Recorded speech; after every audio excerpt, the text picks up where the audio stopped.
ಅಪ್ಪುಗೆ 50 ವರ್ಷದ ಹುಟ್ಟುಹಬ್ಬದ ಶುಭಾಶಯಗಳು. ಮೊದಲು ಅಪ್ಪುಗೆ ಶುಭಾಶಯಗಳು, ಆಮೇಲೆ ನಿಮ್ಗೆಲ್ಲ ಅಪ್ಪು ಹುಟ್ಟುಹಬ್ಬದ ಶುಭಾಶಯಗಳು. ಅವ್ನು ನಿದ್ದೆ ಮಾಡಿದ್ರೆ ಇನ್ನೂ ಖುಷಿಯಾಗಿರ್ತಾ ಇತ್ತು. ಆದ್ರೂ ಅದ್ರ ಹತ್ರಷ್ಟು ನೀವು ಅದನ್ನ ನಡೆಸ್ತಾ ಇದ್ದೀರಾ, ಅದರಿಂದ ತುಂಬಾ ಖುಷಿ ಆಗ್ತದೆ. ಪ್ರತಿ ಹುಟ್ಟಿದ ಹಬ್ಬಕ್ಕೆ ನೀವು ಸಾಕಷ್ಟು ಏನ್ ಇಷ್ಟ ಅದೆಲ್ಲ ಮಾಡ್ತಿದ್ರು. ಅಮ್ಮ ಅಮ್ಮನ ಫೇವ್ರೇಟ್ ಜೊತೆಗೆ ನಿಮ್ಮ ಮುದ್ದಿನ ತಮ್ಮ ಅದರದೆಲ್ಲ ನೆನಪು. ನಾನು ಮತ್ತೆ ಅವನ ಜೊತೆ ತುಂಬಾ ಶೂಟಿಂಗ್ಗಳು ಹೋಗಿದ್ದೀನಿ ಜೊತೆಗೆ. ಮತ್ತೆ ಇದ್ರದ್ದು ವಸಂತ ಗೀತ ಜಾಸ್ತಿ, ಮತ್ತೆ ಭಾಗ್ಯವಂತ, ಇದೆಲ್ಲ ನನ್ನ ಜೊತೆ ಹೋಗ್ತಾ ಇದ್ದೆ. ಅವನು ಸಣ್ಣವನಿದ್ದಾಗ ಅವ್ನು ಶೂಟಿಂಗ್ ಹೋಗಿ ಮುಂಚೆ ಅವನಿಗೆ ಸ್ನಾನ ಮಾಡಿಸಿ ರೆಡಿ ಮಾಡಿ ಕಳಿಸ್ತಾ ಇದ್ವಿ ಯಾವಾಗಲೂ. ಫೇವ್ರೇಟ್ ಕೇಸರಿ ಬಾತ್ ಮಾಡ್ಕೊಂಡು ಬಂದಿದ್ರಿ. ಅದು ಅಪ್ಪಾಜಿಗೆ ಮಾಡೋದು ತುಂಬಾ ಇಷ್ಟ. ಎಲ್ಲ ಅವನಿಗೂ ಮಾಡ್ಕೊಂಬಂದ್ ಕೊಡ್ತಿದ್ವಿ. ಅವನ ಬರ್ತ್ಡೇಗೂ ಯಾವಾಗಲೂ ಮಾಡ್ಕೊಂಬಂದ್. ನೀವ್ ಏನ್ ಗಿಫ್ಟ್ ಕೊಡ್ತಾ ಇದ್ರಿ, ನಿಮ್ಗೆ ನೆನಪಿದ್ಯಾ? ಅಯ್ಯೋ, ಅವನೇ ನಮಗ್ ಕೊಡ್ತಿದ್ದ, ನಾವು ಅವನು ಕೊಡ್ತಾ ಇಲ್ಲ. ಅವನೆಲ್ಲ ಚಿಕ್ಕದೆಲ್ಲ ಗಿಫ್ಟ್ ಇಷ್ಟ ಪಡಲ್ಲ, ಅವ್ನು ದೊಡ್ಡದಾಗಿ ಕೊಡ್ಬೇಕು. ಅದಕ್ಕೆ ಅವ್ನಿಗೆ ಏನ್ ಇಷ್ಟ ಅಂತ ಅವನಿಗೆ ಗೊತ್ತು, ನಾವೇನು ಕೊಡಕ್ ಆಗ್ತಿರ್ಲಿಲ್ಲ. ಆತರ ಏನಾದ್ರು ಮಾಡಿದೀರಾ ಗಿಫ್ಟ್ ಕೊಟ್ಟು? ಎಷ್ಟು ಬೇಕು ಅಂತ ಈ ತರ ರೇಟ್ಸ್ ಇರೋದು? ಇಲ್ಲ, ಅವ್ನು ಕೇಳಲ್ಲ, ಅವನೇ ಕೇಳ್ತಾನೆ. ನಿಮ್ಗೆ ಏನ್ ಬೇಕು ನಾನೇ ತಗೊಡ್ತೀನಿ. ಅವ್ನು ಯಾವತ್ತೂ ಗಿಫ್ಟ್ ಕೇಳಿಲ್ಲ. ಅವನ ಜೊತೆ ಹುಟ್ಟಿರೋದೇ ನಮ್ಗೆ ದೊಡ್ಡ ಗಿಫ್ಟ್. ರಿಲೀಸ್ ಆಯ್ತು, ಸೊ ನೀವು ನೋಡಿದ್ರ ಸಿನಿಮಾನ? ನಾನ್ ನೋಡಿಲ್ಲ, ಮೊಮ್ಮಗು ಇತ್ತು, ಅದರಿಂದ ಹೋಗಿಲ್ಲ. ನನ್ನ ಮೊಮ್ಮಗ ಬೆಳಗಾವಿಂದ ಬಂದಿದ್ದ, ಅದಕ್ಕೋಸ್ಕರ ರಿಲೀಸ್ಗೋಸ್ಕರ ಬಂದಿದ್ದ.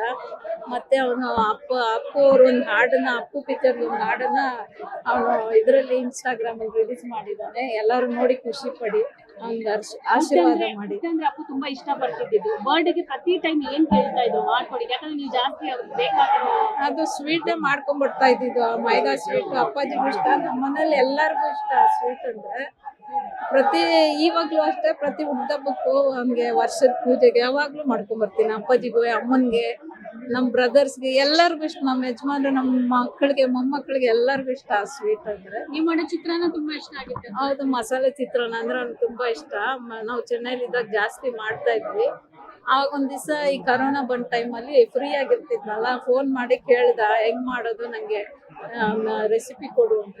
ಸೊ ಎಲ್ಲ ಹೇಳಿದ್ದೆ ನಾನು, ಎಲ್ಲ ಹೇಳಿದ್ದು ಅದ್ರ ಪ್ರಕಾರ ಮಾಡಿ ಒಂದ್ ದಿವಸ ಫೋನ್ ಮಾಡಿದ್ದ. ತುಂಬಾ ಚೆನ್ನಾಗಿ ಬಂದಿತ್ತು, ನಿಮ್ಮನೆಗೂ ಮಾಡಿ ಕಳಿಸ್ತೀನಿ ಒಂದ್ ದಿವಸ ಅಂತ ಹೇಳಿ. ಈ ಟೈಮಲ್ಲಿ ಎಷ್ಟು ಮಿಸ್ ಮಾಡ್ಕೊತಿದ್ದೀರಾ?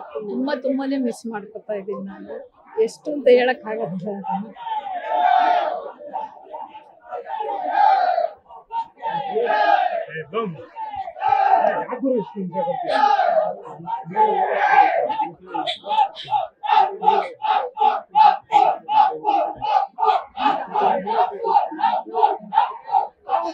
ಇಂದ ಎತ್ತು ಬೆಳೆಸಿದೀವಿ. ಇವಾಗ 50 ವರ್ಷಕ್ಕೆ ಅವನಿಲ್ಲ ಅಂದ್ರೆ ನಮ್ಗೆ ತುಂಬಾನೇ ಬೇಜಾರು. ನೀವೆಲ್ಲ ಅಷ್ಟು ಸಂತೋಷದಿಂದ ಆಚರಿಸ್ತಾ ಇದ್ದೀರಾ, ಅದನ್ನ ನೆನ್ಸ್ಕೊಂಡ್ರೆ ನಮ್ಗೆ ತುಂಬಾ ಖುಷಿ ಆಗಿದೆ. ನಮ್ಗಿಂತ ನಿಮ್ ಪ್ರೀತಿನೇ ಜಾಸ್ತಿ ನನಗನ್ಸುತ್ತೆ.